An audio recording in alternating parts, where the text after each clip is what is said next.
Veuillez écouter tout d'abord quelques messages personnels. Les sanglots longs des violons de l'automne. Je répète, les sanglots longs des violons de l'automne. Messieurs, dames, je ne vous présente plus Jean-Paul Bergerie. C'est avec beaucoup de joie que nous le recevons. C'est avec une certaine tristesse qu'il nous apprend que, eh bien, il est en retraite. Alors, généralement, les gens qui prennent leur retraite, eh bien, ils se consacrent encore plus à des activités publiques, sociales. Mais il semblerait que Jean-Paul rechigne un petit peu. Alors, écoutez, je compte sur vous, après la conférence, pour venir l'assaillir.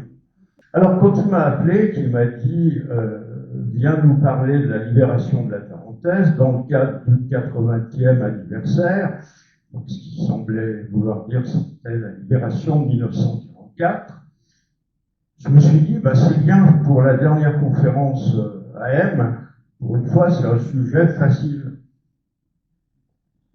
Et puis on prend 5 minutes pour réfléchir, ça m'arrive de temps en temps, et on se dit, mais il n'y a pas plus piégeux que ce sujet. Pourtant, il y a 2 mots, je laisse de côté les articles. Tarentaise, qu'est-ce que ça veut dire, la Tarentaise? Libération, qu'est-ce que ça veut dire, la libération? Et puis, même si on dit 1944, ça a commencé quand, ça a fini quand? Donc, vous voyez, il y a déjà toutes ces questions-là qui, d'un seul coup, vous tombent dessus. Alors, la Tarentaise, je vais faire court. Je vais dire, moi, je connais 3 définitions de la Tarentaise. Il y a une première définition, c'est celle des géographes, bassin supérieur de l'Isère et bassin versant jusqu'au confluent avec l'Arly. Bon, c'est une définition qui ne sert pas à grand-chose quand on fait de l'histoire. Elle n'est pas très pratique, ne serait-ce que parce qu'elle coupe Albertville en 2. Et si vous prenez cette définition, ça veut dire qu'en gros, la partie d'Albertville qui est en rive gauche de l'Arly est en Tarentaise, autrefois Conflans, et la partie qui est en rive droite n'est pas en Tarentaise, autrefois l'Hôpital. Bon, il n'y a jamais eu vraiment de réalité historique qui ont pu correspondre à ça. Après, il y a une deuxième définition, c'est la définition historique, pour le coup.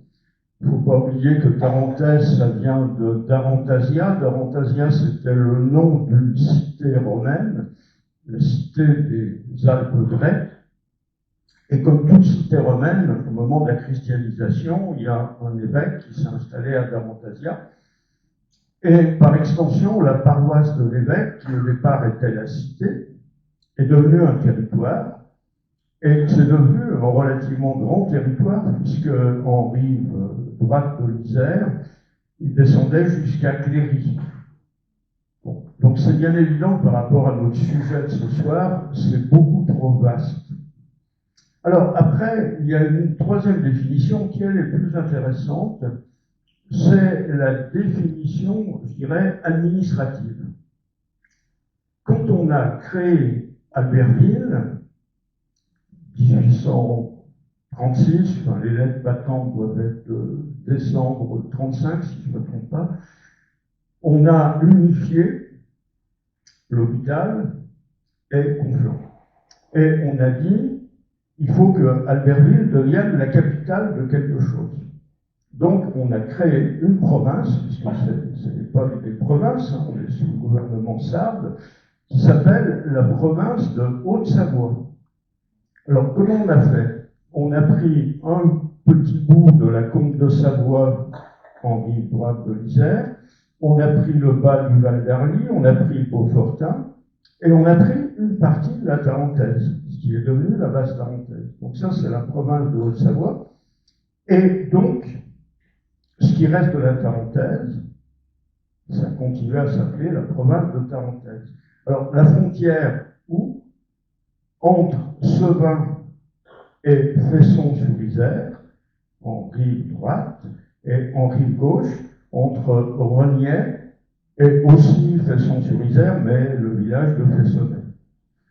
Quand on est devenu français, ça c'est devenu l'arrondissement de Moutier. Et cet arrondissement de Moutier, traditionnellement, il y avait 4 cantons, les cantons de Moutier, de Bozelle, d'Elme et de Bourg-Saint-Maurice. Bon, aujourd'hui, il n'y en a plus que 2, mais c'est parce qu'on a regroupé 2 Z2.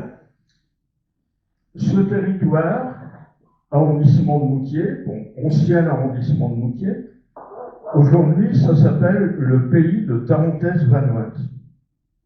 Et ça, c'est très intéressant quand on réfléchit justement sur la résistance. Parce que quand a été mis en place, alors c'est compliqué parce que la résistance, elle a 2 pieds, hein, mais quand a été mis en place l'armée secrète, dans un premier temps, il y a eu le mouvement Libération, et puis quand les différents mouvements ont été unifiés, ce qu'on appelle les murs, chaque mouvement unifié a eu son armée, donc l'armée secrète. On était sur un grand territoire, et tout dépendait d'Albertville, avec des noms qu'on connaît bien. Le chef politique, c'était Joseph Gaudin.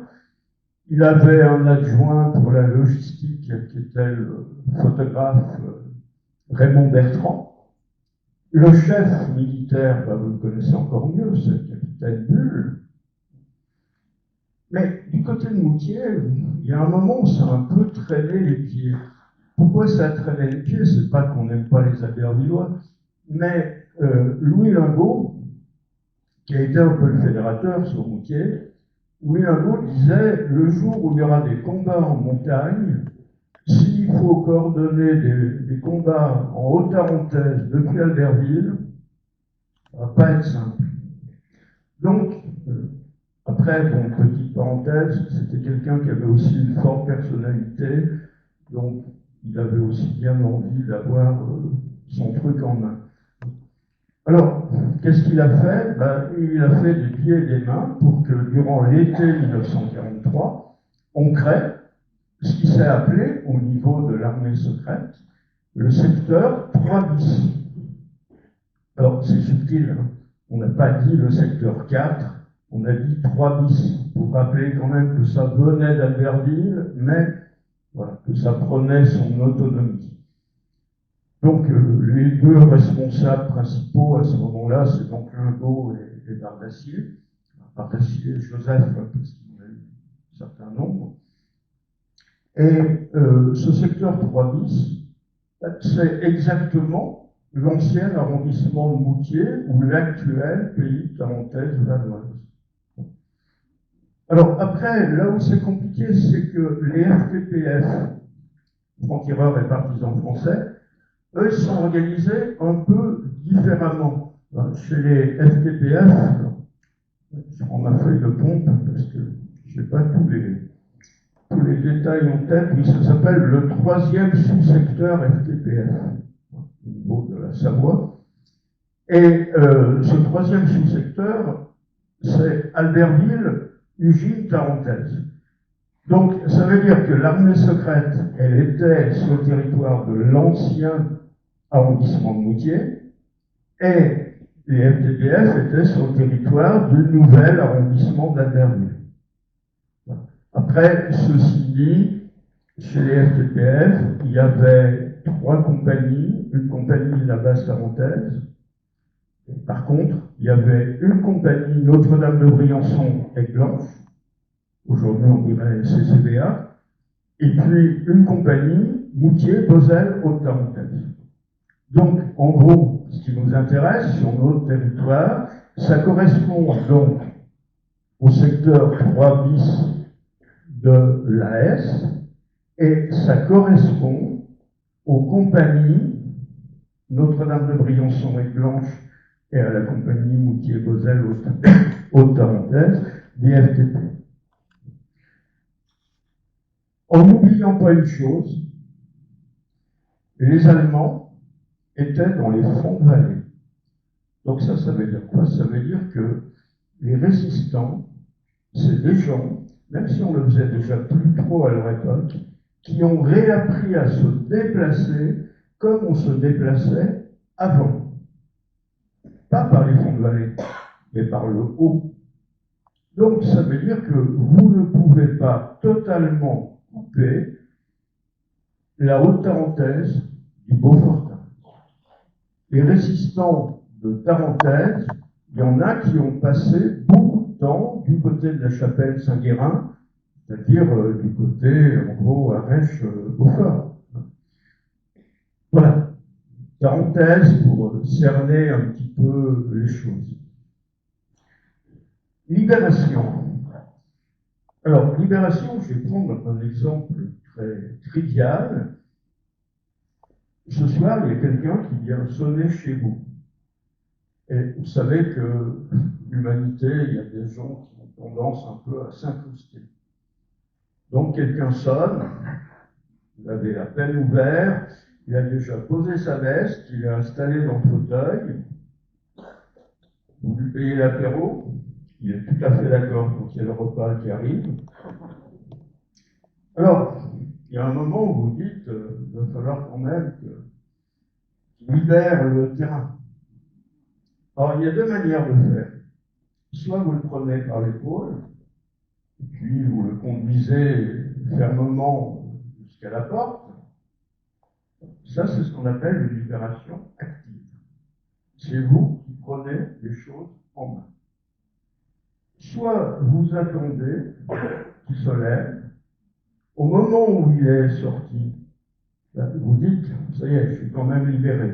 Mais ça aurait été une libération passive. Ça veut dire que ce n'est pas vous qui avez pris les choses en main, c'est lui qui, à un moment donné, a décidé de partir.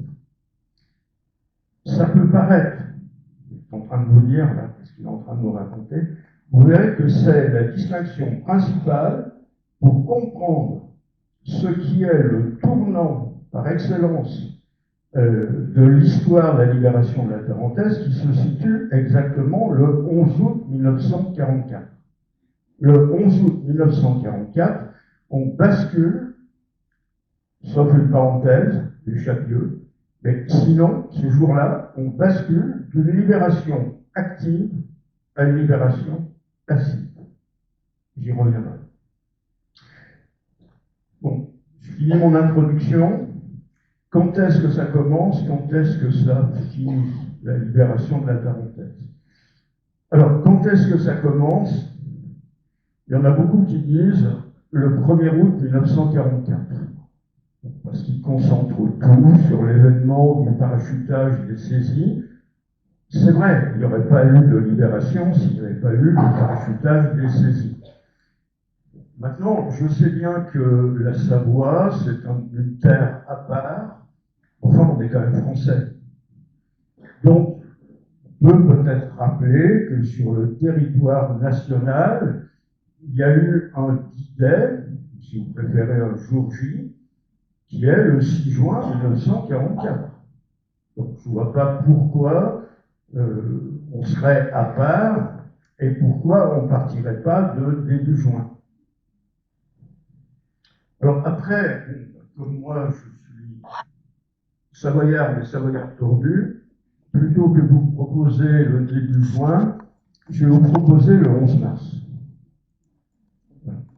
D'abord, c'est le jour de mon anniversaire, donc c'est une date que je connais, que j'aime bien.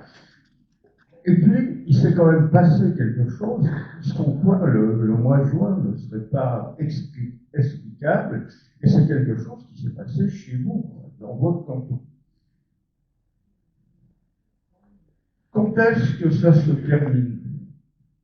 Alors, beaucoup disent le 24 juin. Moi, je suis routier, donc je m'en fiche. On dit le 24 juin, ça me convient très bien.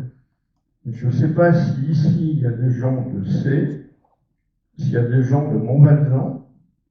Moi, ça ne me plairait pas qu'on dise le 24 juin. Tout simplement parce que les deux derniers villages habités, qui sont La Rosière et les Auchères, ils ont été libérés le 8 septembre 1944. Et quand on dit le 24 juin, c'est un truc urbain, on part du principe que la Tarentaise, ça s'arrête à Bourg-Saint-Maurice. Bon. Donc, il faut quand même intégrer septembre. Et puis, la Tarentaise, ça s'arrête où? Ça s'arrête au col du Petit Saint-Bernard. Donc, je vais quand même faire plus court ce soir, mais si on voulait être très rigoureux, la libération de la Tarentaise, elle se termine le 30 avril 1945. Parce que le 30 avril 1945, à midi, avant, ils ont fait flotter un grand drapeau français sur la redoute de Rouillet, et le 30 avril 1945, à midi, le capitaine Marius Chabert, à la tête de la deuxième compagnie du 7e PCA. Il y a également la CES, section d'éclaireurs skieurs de la même compagnie et du même bataillon, qui est celle du lieutenant Paganon, de Sainte-Foy. Eh bien, le 30 avril à midi, ils franchissent le col du Petit Saint-Bernard. Donc, vous voyez, en toute rigueur, la Tarentaise, elle est libérée le 30 avril. Alors, pourquoi j'arrêterai les choses plus tôt? D'abord, parce que vous avez une maison, il va falloir que vous rentriez. Et puis, aussi, parce que j'estime que le 1er octobre 1944, il y a un vrai tournant. Le 1er octobre 1944, c'est la fin des FFI, des Forces Françaises de l'Intérieur. À partir de cette date, les gens deviennent, pour ceux qui continuent, des soldats de l'armée française qui vont intégrer les régiments, enfin, chez nous, disons plutôt les bataillons, qui sont en train de se reconstruire. Donc voilà, le voyage auquel je vous invite, 11 mars, 1er octobre 1944. 6 périodes. Première période du 11 mars au 6 juin 1944. Deuxième période, beaucoup plus courte, mais très riche, du 7 au 15 juin 1944. Après, à nouveau une période qui peut sembler un peu plus longue et qui est moins riche en événements, c'est donc du 15 juin 1944 au 31 juillet 1944. Troisième période. Quatrième, 1er au 9 août 1944. Cinquième, du 10 plutôt, au 24 août 1944. La sixième, du 25 août au 1er octobre. Voilà, comme ça vous avez le cadre. Alors, première période, je vous rassure, hein, c'est un parcours, j'ai compté tout à l'heure, il y a 204 jours. Voilà. Chez nous, des fois, c'est plus parlant, ça fait 2 saisons en alpage. Mais, je ne vais pas vous raconter ça jour par jour. Alors, quelques mots sur la première période qui commence, alors pas exactement le 11 mars, mais dans la nuit du 10 au 11 mars 1944. Parachutage de, alors, 3 petits points, tout le monde va dire parachutage de la Plagne, mais si on est le 10 mars 1944, c'est le parachutage de Montgirou, ou du Quern, si vous préférez. Pourquoi? Parce que là, on est dans le cadre de la mission Union 1. On a dû vous parler le mois précédent de la mission Union 2. Bon, mais c'est pareil, c'est une mission interalliée. Il y a un Français qui est à la manœuvre, c'est Foucault. Il y a un Américain, c'est Ortiz. Et il y a un Britannique, c'est Tequet. Il y a juste Lombard d'Acier qui savait prononcer comme il faut, parce qu'il avait passé des jours avec lui. Moi, je dis Tequet. C'est un mot, au Scrabble, ça compte, je ne sais pas combien de points, tellement il y a de lettres. Et puis, il ne faut pas oublier que début janvier, il y a un Tarin qui est intégré dans la mission Union, c'est Georges Mouillard. Georges Mouillard, qui au 1er janvier 1944 donc, est curé de Saint-Marcel, qui est un résistant de la première heure, hein, ça veut dire c'est un résistant de 1940. Et pourquoi est-ce qu'il a intégré dans la mission Union? Ben, entre autres, parce qu'ils disposent, ils ne devaient pas être nombreux à ce moment-là en parenthèse, ils disposent d'un appareil émetteur-récepteur, un appareil radio émetteur-récepteur. Donc, il va pouvoir communiquer. Bon, après, il y aura le parachutage des responsables de la mission Union. Et donc, ils ont fait un choix, c'est le choix de dire, dès le printemps, dès le mois de mars, on va faire un parachutage pour la Tarentaise, et on va le faire, donc, sous le Puerne, en gros, dans les alpages de Montgiraud. Et là, il y a quelqu'un qui va commencer un petit peu à se rebeller contre cette idée, c'est Joseph Bardassier.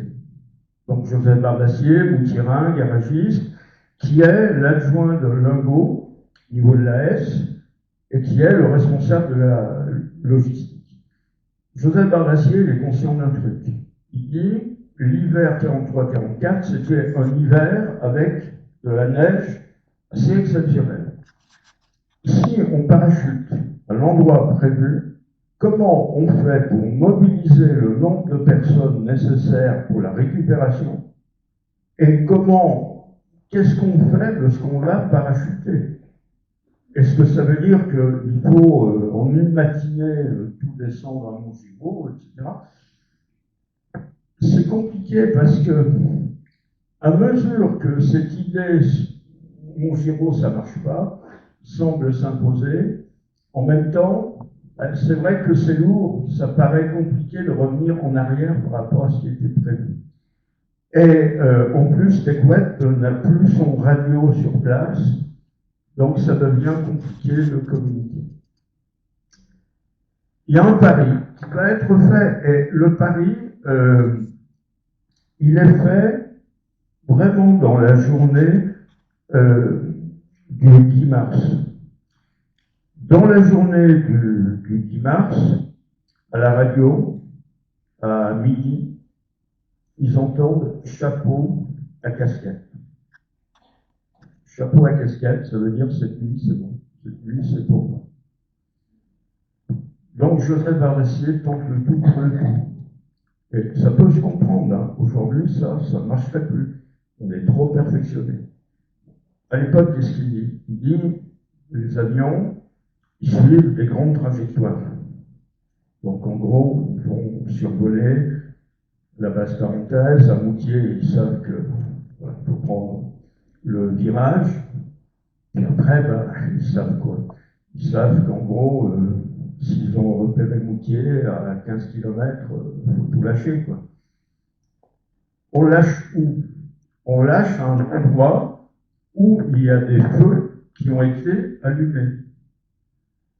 Si vous n'allumez pas de feu sous le Puerne, mais si vous les allumez ailleurs, les gars, ils vont lâcher ailleurs. Et ils vont lâcher où? Alors, l'idée de Joseph Bardassier, c'est de dire il faut faire un parachutage sur la Plagne. Bon, pourquoi la Plagne? Parce que les mines de la Plagne, c'est un territoire ami de la résistance.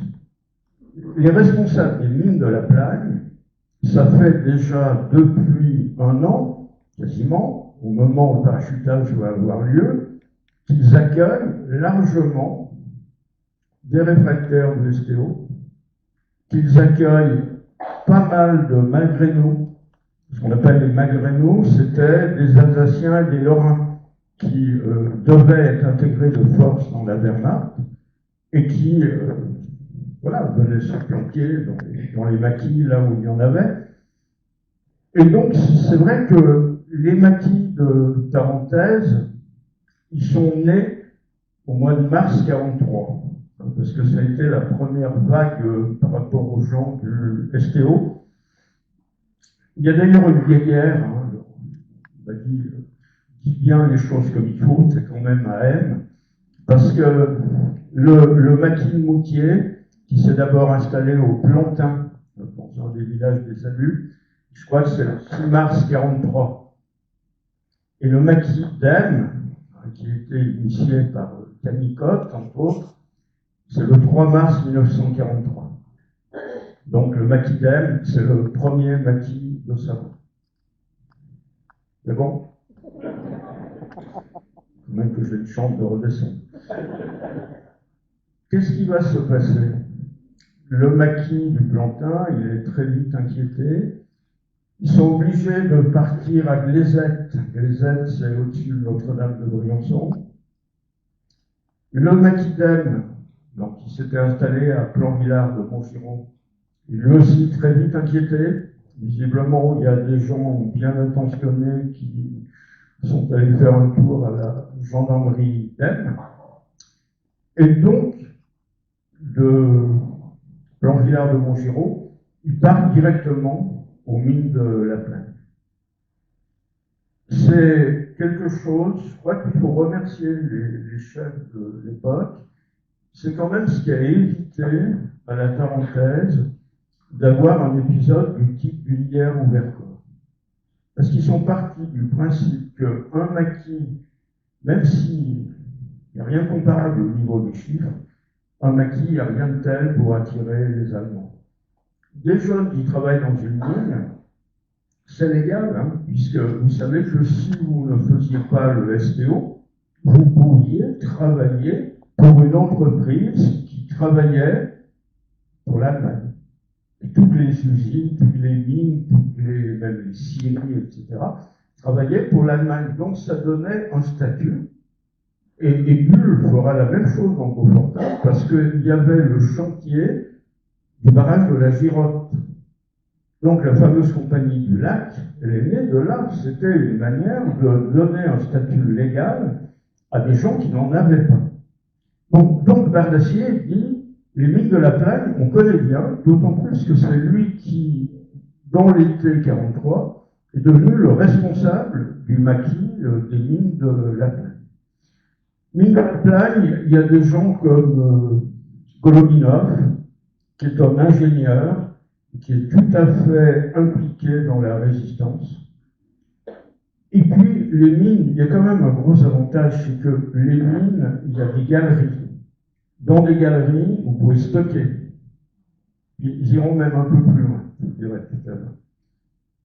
Donc, décision est prise, on laisse tomber Montgiron, ils ne sont même pas allés, et on met les bidons dans lesquels on va allumer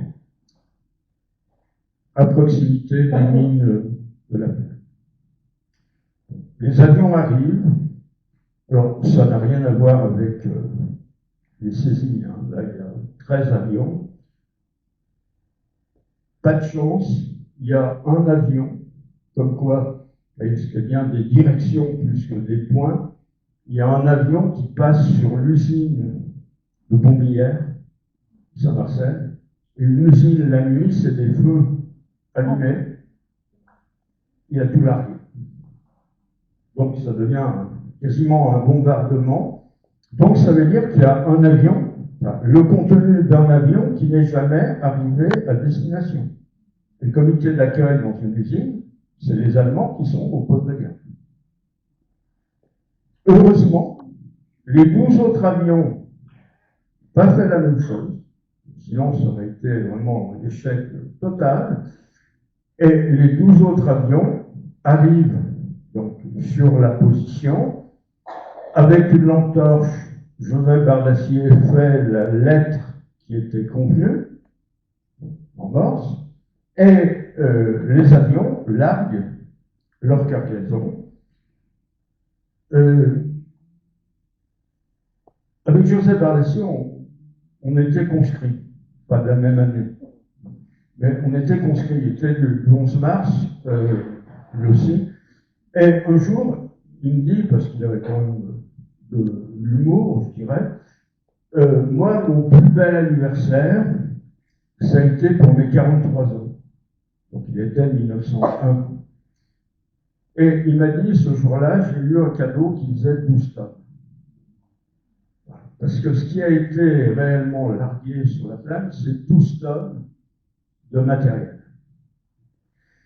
Alors, ces 12 tonnes, c'est devenu une sorte de fourmilière. Hein. Il y a des gars à ski, à raquettes, qui sont partis comme ça chercher les containers, qui les ont amenés dans la mine.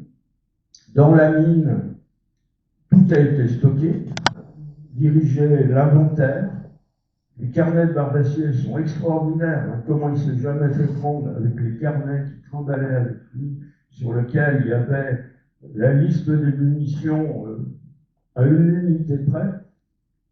Il était aidé par un gars dont c'était un peu le boulot, c'était Évrard, qui était un ancien huissier de justice à Moutier, faire les inventaires, il connaissait. Et puis, sont montés assez rapidement Fernand Bock. Alors, Fernand Bock, un personnage un peu spécial, un prof de physique-chimie, mais qui en même temps était prêtre, et qui avait été un grand soldat de la guerre de 40 contre les Italiens. Et Fernand Bock va devenir, avec d'autres, l'instructeur principal. Parce qu'ils se sont rendus compte d'une chose, c'est qu'il y avait des galeries très longues dans lesquelles on pouvait faire du tir. Et les armes qui étaient reçues, personne ne les connaissait. Donc ils se sont entraînés au tir pendant plusieurs jours, monter, démonter les armes et puis essayer de tirer avec. Bon, qu'est-ce qu'il y avait comme armes?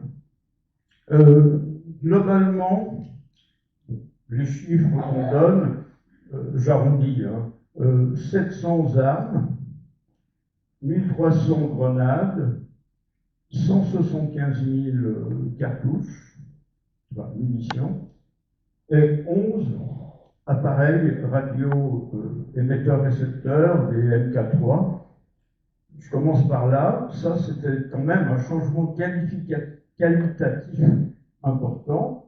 Le fait que maintenant, la résistance Tarim disposait de 11 appareils émetteurs-récepteurs. Alors que jusque-là, il y avait l'appareil de milliards à peu près. C'était tout. 700 armes. Pour le plus grand nombre, ce sont des fusils anglais, donc des Enfield, qui sont plutôt des armes appréciées, quelques carabines américaines, des armes de poing pour les officiers, donc ça veut dire des revolvers, des pistolets. Alors après, ça c'est un peu une découverte, il y a les PM. Alors PM, pistolet, mitrailleur. Pour les dames et pour ceux qui ont été réfractaires au service militaire, c'est ce que dans les films on appelle des mitraillettes. Ça se porte en bandoulière. Et donc les PM qui sont livrés, ce sont des Sten. Du matériel anglais. Et là, je pense que ça a fait l'unanimité. Il n'y avait pas pire comme matériel. Pourquoi? Parce que les Sten, c'était très facile à fabriquer, sauf qu'il y avait deux inconvénients. C'est une arme qui s'enrayait très facilement. Théoriquement, vous avez un chargeur avec 32 munitions à l'intérieur. Quand ça s'enraye, ça veut dire qu'il y a une des balles qui ne prend pas tout à fait le bon chemin et ça ne tire plus. Donc c'est un peu gênant. Et puis l'autre problème, c'est que c'est une arme qui était très sensible. Et ça veut dire que quand vous vous déplaciez avec votre Sten, si vous accrochiez ou si vous donniez un coup, là, dans ce cas-là, elle partait toute seule. Généralement, là, elle ne s'enrayait pas. Donc ça veut dire qu'il y en a qui ont été blessés avec leur propre arme à cause de ça. Donc ça, c'est vraiment quelque chose qui, dans l'histoire de la résistance, moi, je n'ai jamais trouvé quelqu'un qui ait témoigné après coup en disant « le Sten, c'est bien ». Mais après, vous savez, c'est comme aujourd'hui en Ukraine. Hein. Il y a les armes dont on rêve et puis il y a les armes qui sont livrées. Pas d'autre chose. Après, donc, il y a eu des fusils mitrailleurs. Donc, les fusils mitrailleurs, c'est ce qu'on appelle des mitrailleuses dans le film. C'était des Bren, donc matériel anglais aussi, Bren MK2. Et là, par contre, c'est du bon matériel et c'est les armes les plus lourdes à ce moment-là, dont a été dotée la résistance. Donc, ça veut dire qu'il faut partir d'un principe, on verra au mois d'août. Moi, le chiffre le plus précis auquel je suis arrivé, c'est sur nos territoires, 868 gars et femmes engagés FFI. 868.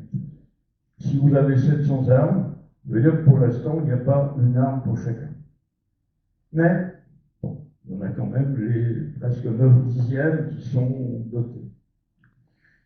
Alors là, il a fallu un gros boulot, hein, parce que, il a fallu rentrer dans les lignes, mais après, à partir de la ligne, il a fallu distribuer. Et on est au mois d'août. On est au mois de mars. C'est les commémorations qui mettent dedans. Je n'ai jamais compris pourquoi on commémore le parachutage de la Plagne le 15 août. C'est le 11 mars. Et donc, le transport, il faut bien penser que toutes les nuits, il y a des gars, ils partaient des mines de la Plagne et ils allaient, pour certains, jusqu'à la carrière Claraz. Donc, c'est cette carrière qui est entre Moutier et Pomblières, parce que là aussi c'est une carrière, et donc c'est là où les armes, la dotation de Moutier a été stockée. Vous savez, quand vous partez à pied de la Plagne pour aller à Saint-Marcel, que vous avez 20 à 30 kilos sur le dos, qu'une grande partie du parcours se fait dans une neige assez abondante, il y en a au moins un qui l'a payé de sa vie, de ces conditions. Mais voilà, ça a permis de distribuer. Quand est-ce que ça s'est terminé? Moi, je prends comme date de fin le 30 mars. Pourquoi? Parce que le 30 mars, le corps franc de l'armée secrète s'installe au chalet de Corday, aux Alpes. Donc, ça veut dire qu'ils n'ont plus rien à faire à la Plagne, et ça veut dire que donc les armes ont été. Alors, qu'est-ce qu'on appelle un corps franc? Le corps franc, c'est ceux qui vont être mobilisés de manière permanente. Combien ils étaient? Alors, c'est difficile parce que, si vous voulez, le corps franc, ils sont mobilisés du 30 mars au 1er octobre. Alors, tous n'ont pas été mobilisés sur toute la période. Donc, j'essaye de compter, toujours un qui échappe, mais voilà. Moi, j'arrive à 34 ou 35. Ça, c'est vraiment l'ossature, on peut dire, la résistance encamontaise. Elle est née et elle a été portée par cette trentaine de gars, au moins sous le côté armée secrète. Celui qui est le chef du corps franc, c'est Jean Raymond. Alors, Jean Raymond, j'allais dire, c'est un Moutierois atypique, c'est-à-dire c'est un gars qui n'est pas né à Moutier, qui a débarqué à Moutier via l'administration. Lui, c'est l'administration fiscale, il est receveur de l'enregistrement. C'est un alpin quand même, il vient des Hautes-Alpes.